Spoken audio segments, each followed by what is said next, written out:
Good morning friends welcome in my YouTube channel Gupta ji की पाठशाला। Friend 28 मई 2025 और आज के बनने वाले सभी करंट अफेयर्स की यहाँ चर्चा करेंगे, लेकिन उससे पहले 27 मई 2025 के करंट अफेयर्स का क्विक रिवीजन करते हैं। फ्रेंड्स, पहला क्वेश्चन देखते हैं। हाल ही में किसके द्वारा the diary of a cricketer wife नामक किताब लिखी गई है? इसका आंसर हो जाएगा पूजा पुजारा। तो पूजा पुजारा के द्वारा the diary of a cricketer wife नामक पुस्तक लिखी गई है। अगला क्वेश्चन देखते हैं। कर्नाटक सरकार द्वारा किसे Karnataka soaps and detergent limited का ब्रांड एम्बेसडर नियुक्त किया गया है? तो इसका आंसर हो जाएगा तमन्ना भाटिया।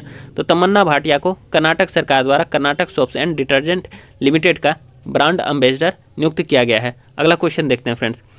78वें कान फिल्म महोत्सव में पाल्मे डिओर किसने जीता है? तो इसका आंसर हो जाएगा जाफर पनाही। तो 78वें कान फिल्म महोत्सव में पाल्मे डिओर पुरस्कार जाफर पनाही ने जीत लिया है। अगला क्वेश्चन देखते हैं फ्रेंड्स। विश्व फुटबॉल दिवस प्रतिवर्ष कब मनाया जाता है? तो इसका आंसर हो जाएगा 25 मई। तो प्रतिवर्ष 25 मई को विश्व फुटबॉल दिवस मनाया जाता है। इसकी घोषणा जो है पिछले साल यूनाइटेड नेशन ने यानी 2024 में की थी। तब से विश्व फुटबॉल दिवस 25 मई को मनाया जाता है। अगला क्वेश्चन देखते हैं फ्रेंड्स। फर्जी कंपनियों के माध्यम से अमेरिकी नागरिकों को निशाना बनाकर लाखों डॉलर की धोखाधड़ी करने के आरोपित तथा भारत में भी वांछित किस व्यक्ति को अमेरिकी अदालत में प्रत्यर्पण की लड़ाई के बाद मई 2025 में अमेरिका से भारत वापस लाने में सीबीआई को कामयाबी मिली है? तो इसका आंसर हो जाएगा फ्रेंड्स अंगद सिंह चंडोक। इसका आंसर हो जाएगा अंगद सिंह चंडोक। चलिए अगला क्वेश्चन देखते हैं। हाल ही में ब्रिटेन की एक रिपोर्ट के अनुसार पिछले वर्ष यानी कि 2024 में विस्फोटक हथियार से आम नागरिकों की मौत के मामले में पाकिस्तान विश्व में किस स्थान पर रहा है? तो इसका आंसर हो जाएगा 7वें। तो देखिए, हाल ही में ब्रिटेन की एक रिपोर्ट के अनुसार पिछले वर्ष विस्फोटक हथियारों से आम नागरिकों की मौत के मामले में पाकिस्तान 7वें स्थान पर रहा है। वहीं पहले स्थान पर फ़लस्तीन रहा है। फ्रेंड्स, अगला क्वेश्चन देखते हैं। ऑपरेशन सिंदूर के तहत पाकिस्तान के खिलाफ भारतीय सेना के पराक्रम की सराहना करने के लिए कौन सी पार्टी 25 मई 2025 से जय हिंद सभाएं आरंभ कर रही है? तो इसका आंसर हो जाएगा कांग्रेस। तो कांग्रेस जो है ऑपरेशन सिंदूर की सराहना के लिए जय हिंद सभाएं आरंभ की हुई है 25 मई से। चलिए फ्रेंड्स, अगला क्वेश्चन देखते हैं। चर्चा में रहा इंस्पायर योजना किस संगठन की प्रमुख पहल है? तो इसका आंसर हो जाएगा विज्ञान और प्रौद्योगिकी विभाग यानी कि department of science and technology. तो चर्चा में रहा इंस्पायर योजना जो है विज्ञान और प्रौद्योगिकी विभाग का प्रमुख पहल है। अगला क्वेश्चन देखते हैं फ्रेंड्स। हाल ही में किस संगठन ने मई 2025 में विश्व पशु स्वास्थ्य की पहली स्थिति रिपोर्ट जारी की है? तो इसका आंसर हो जाएगा फ्रेंड्स विश्व पशु स्वास्थ्य संगठन यानी कि WOAH। इसका मतलब हुआ world organisation for animal health ने। तो हाल ही में विश्व पशु स्वास्थ्य संगठन ने 2025 में विश्व पशु स्वास्थ्य की पहली स्थिति रिपोर्ट को जारी किया है। अगला क्वेश्चन देखते हैं फ्रेंड्स। हाल ही में खबरों में रहा केवलादेव राष्ट्रीय उद्यान किस राज्य में स्थित है? तो इसका आंसर हो जाएगा राजस्थान। तो केवलादेव राष्ट्रीय उद्यान जो चर्चा में रहा है राजस्थान में स्थित है। अगला क्वेश्चन देखते हैं फ्रेंड्स। वैश्विक रूप से महत्वपूर्ण कृषि विरासत प्रणाली किस संगठन द्वारा शुरू की गई है? तो इसका आंसर हो जाएगा खाद्य और कृषि संगठन यानी FAO के द्वारा। तो हाल ही में वैश्विक रूप से महत्वपूर्ण कृषि विरासत प्रणाली यानी कि GIAHS जो है खाद्य और कृषि संगठन के द्वारा शुरू की गई है। अगला क्वेश्चन देखते हैं। हाल ही में खबरों में रहा महासागरों में पाया जाने वाला एलिसेला गिंगाटेया क्या है? तो इसका आंसर हो जाएगा एम्फीपॉड क्रस्टेशियन। तो हाल ही में खबरों में रहा महासागरों में पाया जाने वाला एलिसेला गिंगाटेया एम्फीपॉड क्रस्टेशियन है। चलिए फ्रेंड्स, अब हम लोग आज के करंट अफेयर्स को देखते हैं। पहला क्वेश्चन देखते हैं फ्रेंड्स। किस राज्य में कृषि उद्योग सम्मेलन का आयोजन किया गया है? तो इसका आंसर हो जाएगा डी मध्य प्रदेश में। डिटेल्स देखते हैं फ्रेंड्स। तो देखिए, मध्य प्रदेश के नरसिंहपुर जिला में कृषि उद्योग सम्मेलन या समागम का आयोजन किया गया। इस कार्यक्रम में उपराष्ट्रपति जगदीप धनखड़, मध्य प्रदेश के राज्यपाल मंगू भाई पटेल, मध्य प्रदेश के मुख्यमंत्री डॉक्टर मोहन यादव सहित कृषि मंत्री, कैबिनेट के कई मंत्री सहित मंडल और होशंगाबाद के सांसद विधायक आदि जो थे शामिल हुए थे।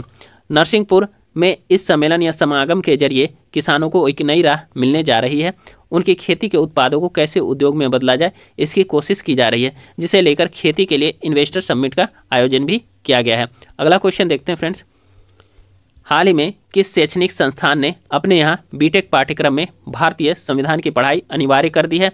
तो इसका आंसर हो जाएगा फ्रेंड्स ए MNNIT प्रयागराज। तो हाल ही में MNNIT प्रयागराज ने अपने यहाँ बीटेक पाठ्यक्रम में भारतीय संविधान की पढ़ाई को अनिवार्य कर दिए हैं, और यह ऐसा करने वाला भारत का पहला संस्थान भी बन गया है फ्रेंड्स। तो डिटेल्स देखते हैं। देखिए, मोतीलाल नेहरू राष्ट्रीय प्रौद्योगिकी संस्थान यानी कि MNNIT प्रयागराज ने 2025-26 के सत्र से बीटेक के पाठ्यक्रम में भारतीय संविधान की पढ़ाई को अनिवार्य कर दिया है, और यह ऐसा करने वाला भारत का पहला संस्थान बन गया है, जो कि प्रयागराज उत्तर प्रदेश में स्थित है। अगला क्वेश्चन देखते हैं फ्रेंड्स, भारत के किदाम्बी श्रीकांत ने हाल ही में आयोजित मलेशिया मास्टर्स बैडमिंटन टूर्नामेंट में कौन सा स्थान प्राप्त किया है, या उन्हें कौन सा स्थान प्राप्त हुआ है? तो इसका आंसर हो जाएगा बी दूसरा। तो भारत के किदाम्बी श्रीकांत ने हाल ही में आयोजित मलेशिया मास्टर्स बैडमिंटन टूर्नामेंट में उपविजेता के खिताब हासिल किया है। डिटेल्स देखते हैं फ्रेंड्स। देखिए, भारत के स्टार बैडमिंटन खिलाड़ी किदाम्बी श्रीकांत ने मलेशिया मास्टर्स 2025 में पुरुष एकल वर्ग में उपविजेता का खिताब जीता है। अब देखिए, उन्हें दुनिया का चौथे नंबर के खिलाड़ी चीन के बैडमिंटन स्टार सी फेंग ली से पराजय का सामना करना पड़ा। इससे पहले श्रीकांत ने सेमीफाइनल में जापान के खिलाड़ी तनाका को सीधे गेम में हराकर फाइनल में प्रवेश किया था। अगला क्वेश्चन देखते हैं फ्रेंड्स, हाल ही में पंचायत उन्नति सूचकांक के कौन से संस्करण पर राष्ट्रीय लेखन कार्यशाला का आयोजन नई दिल्ली में किया गया है? तो इसका आंसर हो जाएगा बी दूसरे। ठीक है, तो देखिए, हाल ही में पंचायत उन्नति सूचकांक के दूसरे संस्करण पर राष्ट्रीय लेखन कार्यशाला का आयोजन नई दिल्ली में किया गया है। डिटेल्स देखते हैं फ्रेंड्स। देखिए, हाल ही में 26-27 मई 2025 को नई दिल्ली में पंचायत उन्नति सूचकांक के दूसरे संस्करण यानी PAI 2.0 पर एक राष्ट्रीय लेखन कार्यशाला का आयोजन किया गया। यह कार्यशाला पंचायती राज मंत्रालय द्वारा आयोजित की गई थी। इस कार्यशाला का मुख्य उद्देश्य डेटा संचालित शासन के माध्यम से पंचायतों को सशक्त बनाना और ग्रामीण क्षेत्रों में समग्र, समावेशी और सतत विकास के लिए ग्राम पंचायत स्तर पर डेटा आधारित निगरानी और योजना के लिए क्षमता निर्माण करना था। अगला क्वेश्चन देखते हैं फ्रेंड्स, किसने हाल ही में आयोजित मोनाको ग्रैंड प्रिक्स 2025 का खिताब जीता है? तो इसका आंसर हो जाएगा फ्रेंड्स बी होना चाहिए। इसका आंसर हो जाएगा बी, लैंडो नॉरिस ने। ठीक है, तो हाल ही में लैंडो नॉरिस ने मोनाको ग्रैंड प्रिक्स 2025 का खिताब जीता है। डिटेल्स देखते हैं फ्रेंड। देखिए, लैंडो नॉरिस ने गत चैंपियन चार्ल्स लेक्लर को कड़ी टक्कर देते हुए मोनाको ग्रैंड प्रिक्स 2025 जीत लिया है। वह जो है 2008 में लुइस हैमिल्टन के बाद मोनाको में जीतने वाले पहले मैक्लॉरेन ड्राइवर भी बन गए हैं। अगला क्वेश्चन देखते हैं फ्रेंड्स, दीव में आयोजित पहले खेलो इंडिया बीच गेम्स में पहला स्थान किसे प्राप्त हुआ है? तो इसका आंसर हो जाएगा ए मणिपुर। तो हाल ही में दीव में आयोजित पहले खेलो इंडिया बीच गेम्स में मणिपुर को पहला स्थान मिला है। डिटेल्स देखते हैं फ्रेंड्स। देखिए, पहले खेलो इंडिया बीच गेम्स 2025 में मणिपुर ने शानदार प्रदर्शन करते हुए कुल 5 स्वर्ण और 6 रजत पदकों के साथ चैंपियन का खिताब अपने नाम कर लिया है। ठीक है, इस आयोजन ने न केवल नए खेल प्रतिभाओं को मंच दिया, बल्कि नागालैंड जैसे उभरते राज्यों को इतिहास रचने का भी अवसर दिया, जिसने पहली बार किसी खेलो इंडिया प्रतियोगिता में तीसरा स्थान हासिल किया है। पहले स्थान पर मणिपुर की टीम रही, जिसने 5 स्वर्ण 6 रजत पदक जीते, जबकि महाराष्ट्र ने 5 स्वर्ण और 5 रजत पदक के साथ दूसरे स्थान पर रहा। वहीं तीसरे स्थान पर 5 स्वर्ण और 3 रजत के साथ नागालैंड तीसरे स्थान पर रहा है फ्रेंड्स। अगला क्वेश्चन देखते हैं। चलिए फ्रेंड्स, अगला क्वेश्चन देखते हैं। क्वेश्चन है, हाल ही में गुयाना का 59वां स्वतंत्रता दिवस किस दिन मनाया गया है? तो इसका आंसर हो जाएगा सी। इसका आंसर हो जाएगा 26 मई। तो हाल ही में गुयाना ने अब 26 मई को अपना 59वां स्वतंत्रता दिवस मनाया है। डिटेल्स देखते हैं फ्रेंड्स। देखिए, गुयाना ने अपना स्वतंत्रता दिवस 26 मई को मनाया है। यह सार्वजनिक अवकाश रहती है 26 मई को। ठीक है, 26 मई 1966 ईस्वी को गुयाना की ब्रिटिश से स्वतंत्रता की याद में मनाया जाता है। गुयाना में 59वें स्वतंत्रता दिवस समारोह में राष्ट्रपति मोहम्मद इरफान अली ने अपनी संप्रभुता की रक्षा के लिए राष्ट्र की प्रतिबद्धता पर जोर देते हुए कहा कि गुयाना एक रक्षक है, हमलावर नहीं। ठीक है। इसी अवसर पर भारतीय एक डेलीगेशन टीम कांग्रेस सांसद और वरिष्ठ नेता शशि थरूर के नेतृत्व में एक ऑल पार्टी डेलीगेशन पहुंची है, जो गुयाना के 59वें स्वतंत्रता दिवस समारोह में शिरकत की और ऑपरेशन सिंदूर से रिलेटेड जो बातें थी उन्हें अवगत कराया। चलिए फ्रेंड्स, अगला क्वेश्चन है, हाल ही में किसने भारत के पहले इलेक्ट्रिक मोटर चालित सेमी क्रायोजेनिक इंजन को सफलतापूर्वक लॉन्च किया गया है? तो इसका आंसर हो जाएगा फ्रेंड्स बी इसका आंसर हो जाएगा अग्निकुल कॉस्मोस। तो हाल ही में अग्निकुल कॉस्मोस भारत के पहले इलेक्ट्रिक मोटर चालित सेमी क्रायोजेनिक इंजन को सफलतापूर्वक लॉन्च किया है। डिटेल्स देख लेते हैं फ्रेंड्स। देखिए, अग्निकुल कॉस्मोस ने भारत का पहला इलेक्ट्रिक मोटर चालित सेमी क्रायोजेनिक इंजन सफलतापूर्वक लॉन्च किया है। यह एक निजी अंतरिक्ष स्टार्टअप है जो चेन्नई में स्थित है। यह इंजन उनके आगामी अग्निबाण प्रक्षेपण यान को शक्ति प्रदान करेगा। यह एक महत्वपूर्ण उपलब्धि है क्योंकि यह दर्शाता है कि भारत में निजी क्षेत्र भी उन्नत अंतरिक्ष प्रौद्योगिकी के विकास में महत्वपूर्ण भूमिका निभा सकता है। अग्निकुल कॉस्मोस इंजन एक 3D प्रिंटेड तकनीक का उपयोग करता है जो इसे अधिक कुशल और किफ़ायती बनाता है। अग्निकुल कॉस्मोस इंजन के सफल परीक्षण से भारत के अंतरिक्ष कार्यक्रम में एक नया अध्याय शुरू होता है। अगला क्वेश्चन देखते हैं फ्रेंड्स, किस देश में 15वीं ब्रिक्स व्यापार मंत्रियों की बैठक आयोजित की गई है? तो इसका आंसर हो जाएगा सी ब्राज़ील। तो हाल ही में ब्राज़ील में 15वीं ब्रिक्स व्यापार मंत्रियों की बैठक आयोजित की गई है। डिटेल्स देख लेते हैं फ्रेंड्स। देखिए, इसका जो थीम था फ्रेंड्स वह है अधिक समावेशी और टिकाऊ शासन के लिए वैश्विक दक्षिण सहयोग को मजबूत करना। तो देखिए, strengthening global south cooperation for more inclusive and sustainable governance, English में इसका थीम हो जाएगा और हिंदी में ऑलरेडी बता चुके हैं। चलिए फ्रेंड्स, डिटेल्स देखते हैं। 15वीं ब्रिक्स व्यापार मंत्रियों की बैठक 21 मई 2025 को ब्राज़ील की अध्यक्षता में आयोजित की गई, जिसका विषय था अधिक समावेशी और टिकाऊ शासन के लिए वैश्विक दक्षिण सहयोग को मजबूत करना। भारत ने इस मंच का उपयोग ब्रिक्स सदस्यों के बीच निर्यात नियंत्रण का विरोध करने के लिए किया, जिसे ब्लॉक के भीतर आपसी सहयोग को बढ़ावा मिला। जैसा कि भारत जो है 2026 में ब्रिक्स की अध्यक्षता संभालने की तैयारी कर रहा है, इसने महत्वपूर्ण व्यापार मुद्दों को संबोधित करने में ब्राज़ील की अध्यक्षता के समाधान उन्मुख दृष्टिकोण की सराहना की है। अब देखिए, भारत के प्रमुख प्रस्ताव क्या क्या थे इस ब्रिक्स व्यापार बैठक में? देखिए, भारत के प्रस्ताव थे सुचारू आपूर्ति श्रृंखला सुनिश्चित करने के लिए ब्रिक्स देशों के बीच निर्यात नियंत्रण का विरोध किया। अब देखिए, विश्व व्यापार संगठन में सुधार की बात कही है। तो देखिए, विश्व व्यापार संगठन की 30वीं वर्षगांठ के उपलक्ष्य में 30 व्यापार सुधारों का प्रस्ताव करते हुए 30 के लिए 30 पहल की वकालत की गई है। ठीक है। अब चलिए, अगला पॉइंट इन्होंने बोला भारत ने कि जलवायु और प्रौद्योगिकी के सेक्टर में तो विकसित देशों से पर्यावरण की दृष्टि से अनुकूल प्रौद्योगिकियों का रियायती हस्तांतरण प्रदान करने का आग्रह किया गया है। चलिए फ्रेंड्स, अगला क्वेश्चन देखते हैं। हाल ही में कर्नाटक और गुजरात के बाद अंतरिक्ष औद्योगिक नीति को मंजूरी देने वाला तीसरा राज्य कौन सा है? तो इसका आंसर हो जाएगा फ्रेंड्स सी तमिलनाडु। ध्यान रखिएगा, हाल ही में कर्नाटक और गुजरात के बाद अंतरिक्ष औद्योगिक नीति को मंजूरी देने वाला तीसरा राज्य तमिलनाडु बन गया है। काफ़ी इंपॉर्टेंट क्वेश्चन है फ्रेंड्स। देखिए डिटेल्स फ्रेंड्स, देखिए तमिलनाडु मंत्रिमंडल ने हाल ही में अंतरिक्ष क्षेत्र को बढ़ावा देने और निवेश आकर्षित करने के लिए अंतरिक्ष औद्योगिक नीति को मंजूरी दी है। अंतरिक्ष पारिस्थितिकी तंत्र को बढ़ावा देने वाला तमिलनाडु, कर्नाटक और गुजरात के बाद तीसरा भारतीय राज्य बन गया। कौन? तमिलनाडु तीसरा भारतीय राज्य बना कर्नाटक और गुजरात के बाद। यह पहले से ही महेंद्रगिरी तिरुनेलवेली में इसरो प्रोपल्सन कॉम्प्लेक्स जैसी प्रमुख भारतीय अंतरिक्ष अनुसंधान संगठन यानी इसरो सुविधाओं की मेजबानी करता है, जो क्रायोजेनिक और तरल इंजनों का परीक्षण करता है फ्रेंड्स। अब उपग्रह प्रक्षेपण क्षमता बढ़ाने के लिए थूथुकुडी के कुलशेखर पट्टिनम में इसरो द्वारा दूसरा भारतीय अंतरिक्ष बंदरगाह भी बनाया जा रहा है। राज्य में पुनः प्रयोज्य प्रक्षेपण वाहनों, अंतरिक्ष में विनिर्माण, कक्षा में ईंधन भरने और उपग्रह डेटा विश्लेषण पर काम करने वाले कई स्टार्टअप भी हैं।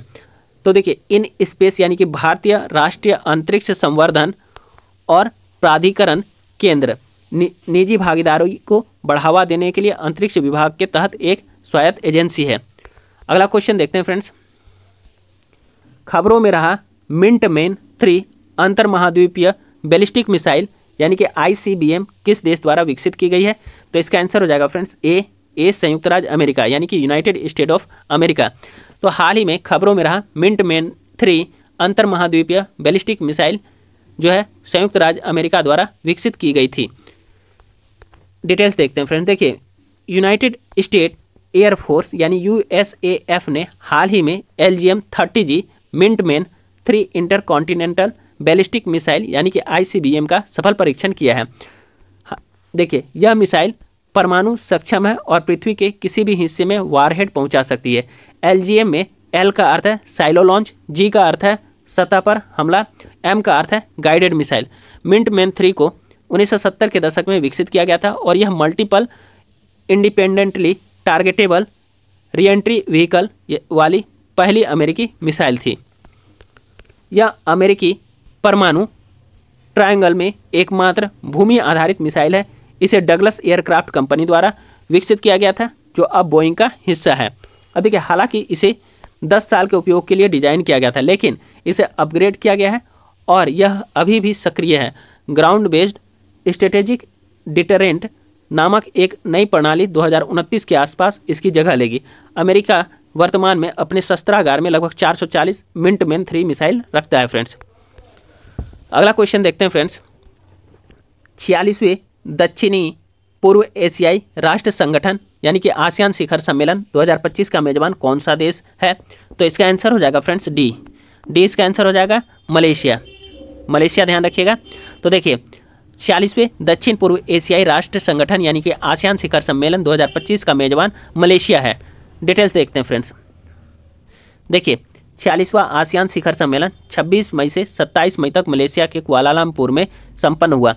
पूरे क्षेत्र के नेता अमेरिकी टैरिफ, म्यांमार संघर्ष और दक्षिणी चीन सागर विवाद जैसे महत्वपूर्ण मुद्दों पर चर्चा करने के लिए एकत्र हुए हैं। अब देखिए, आसियान का मतलब है दक्षिण पूर्व एशियाई देशों का संघ और यह एक क्षेत्रीय समूह है जो राजनीतिक, आर्थिक और सुरक्षा सहयोग को बढ़ावा देता है। अब देखिए, आसियान की स्थापना जो है फ्रेंड्स 1967 ईस्वी में इंडोनेशिया, मलेशिया, फिलीपींस, सिंगापुर और थाईलैंड द्वारा बैंकॉक घोषणा के माध्यम से की गई थी। इसका मुख्यालय इंडोनेशिया के जकार्ता में है। ध्यान रखिएगा किस घोषणा के द्वारा? तो बैंकॉक घोषणा के माध्यम से 1967 ईस्वी में की गई थी और इसका मुख्यालय इंडोनेशिया जकार्ता में है। इस प्रकार के क्वेश्चन अभी BPSC में भी पूछने की संभावना है फ्रेंड्स। चलिए अगला क्वेश्चन देखते हैं। हाल ही में भारत पूर्वानुमान प्रणाली किस संस्थान द्वारा विकसित की गई है? तो इसका आंसर हो जाएगा फ्रेंड्स डी हो जाएगा। इसका आंसर डी होगा, भारतीय उष्णकटिबंधीय मौसम विज्ञान संस्थान यानी कि IITM पुणे के द्वारा।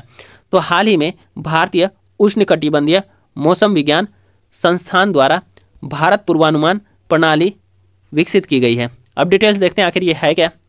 तो देखिए, भारतीय मौसम विभाग यानी IMD जल्द ही बेहतर मौसम पूर्वानुमान के लिए भारत पूर्वानुमान प्रणाली यानी BFS का उपयोग शुरू करेगा। BFS स्वदेशी रूप से विकसित उन्नत पूर्वानुमान मॉडल है जिसे भारतीय उष्णकटिबंधीय मौसम विज्ञान संस्थान यानी कि IITM पुणे द्वारा बनाया गया है। अब देखिए, यह 6 किलोमीटर रिजोल्यूशन प्रदान करता है जो दुनिया में सबसे अधिक है, जिससे छोटे पैमाने की मौसम की घटनाओं की बेहतर भविष्यवाणी की जा सकती है। तो याद रखिएगा, यह सबसे ज़्यादा रिजोल्यूशन प्रदान करने वाला पैमाना भी है फ्रेंड्स मौसम के लिए। यह भारत के पहले इस्तेमाल किए गए 12 किलोमीटर के वैश्विक पूर्वानुमान प्रणाली GFS से एक बड़ा अपग्रेड है। उच्च रिजोल्यूशन भारी वर्षा और चक्रवात जैसी स्थानीय घटनाओं का अधिक सटीक पूर्वानुमान लगाने में मदद करेगा। अब देखिए, BFS अर्का सुपर कंप्यूटर द्वारा संचालित होता है जिसमें जो है 11.77 पेटाफ्लॉप की गति और 33 पेटाबाइट्स का स्टोरेज है। अगला क्वेश्चन देखते हैं फ्रेंड्स। हाल ही में मोनाको ग्रां प्री में फार्मूला 2 स्प्रिंट रेस जीतने वाले पहले भारतीय बनने वाले व्यक्ति हैं। तो कौन है? ए इसका आंसर हो जाएगा कुश मैनी। तो हाल ही में मोनाको ग्रां प्री में फार्मूला 2 स्प्रिंट रेस जीतने वाले पहले भारतीय कुश मैनी बन गए हैं। डिटेल्स देखते हैं फ्रेंड्स। देखिए, कुश मैनी मोनाको ग्रां प्री में स्प्रिंट रेस जीतने वाले पहले भारतीय बन गए हैं। मोंटे कार्लो में कुश मैनी ने मोनाको ग्रां प्री में फार्मूला 2 स्प्रिंट रेस जीत ली है और यह उपलब्धि हासिल करने वाले पहले भारतीय बन गए हैं। यानी कि एक तरह से कुश मैनी ने इतिहास रच दिया है। चलिए फ्रेंड्स, अगला क्वेश्चन देखते हैं। फ्रेंच ओपन के इतिहास में 14 बार खिताब जीतने वाले किस खिलाड़ी को पेरिस में कोर्ट फिलिप चैटियर पर भावुक विदाई दी गई है? तो इसका आंसर हो जाएगा फ्रेंड्स सी राफेल नडाल को। ठीक है फ्रेंड्स, सी राफेल नडाल को। ठीक है, तो देखिए फ्रेंच ओपन के इतिहास में 14 बार खिताब जीतने वाले राफेल नडाल को पेरिस में कोर्ट फिलिप चैटियर पर भावुक विदाई दी गई है। डिटेल्स देख लेते हैं फ्रेंड्स। देखिए, फ्रेंच ओपन के इतिहास में 14 बार खिताब जीतने वाले राफेल नडाल को पेरिस में कोर्ट फिलिप चैटियर पर भावुक विदाई दी गई है। अब देखिए, इस समारोह के अंत में कोर्ट पर एक नई पट्टिका का अनावरण किया गया जिसमें नडाल के पैरों की छाप, उनका नाम, 14 और खिताबी ट्रॉफी का चित्र भी उकेरा गया है। चलिए फ्रेंड्स, उनके सम्मान में मतलब। अगला क्वेश्चन देखते हैं। हाल ही में किस देश के खुफिया संगठन यानी MSS को दुनिया की सबसे बड़ी एवं सबसे सक्रिय खुफिया एजेंसी बताया गया है? तो इसका आंसर हो जाएगा फ्रेंड्स बी चीन की। तो देखिए, हाल ही में चीन के खुफिया संगठन MSS को दुनिया के सबसे बड़ी एवं सबसे सक्रिय खुफिया एजेंसी बताया गया है। यानी मोसाद को भी इसने फेल कर दिया इजराइल की। चलिए डिटेल्स देखते हैं फ्रेंड्स। देखिए, इसका फुल फॉर्म होता है MSS का मिनिस्ट्री ऑफ स्टेट सिक्योरिटी। तो देखिए, द यूरेशियन टाइम्स के अनुसार CBS न्यूज़ सेगमेंट ने दुनिया भर में चीन के खुफिया उद्देश्यों की एक गंभीर तस्वीर प्रस्तुत की है। क्या है? चीन के मिनिस्ट्री ऑफ स्टेट सिक्योरिटी यानी कि MSS दुनिया की सबसे बड़ी और सक्रिय जासूसी एजेंसी है। यह एजेंसी विदेशों में चीनी असंतुष्टों की निगरानी करती है और उन्हें डराती है। साथ ही पश्चिमी देशों में शिक्षाविदों और व्यवसायों में भी अपने एजेंटों को शामिल करती है। तो फ्रेंड्स देखिए, इस तरह से आज का सेशन समाप्त होता है। कल फिर हम आप लोगों के समक्ष नए सेशन के साथ उपस्थित होंगे। फ्रेंड्स आप लोग वीडियो को अधिक से अधिक लाइक कीजिए, शेयर कीजिए और इस पर कमेंट कीजिए। जय हिंद, जय Bharat, have a great day friends.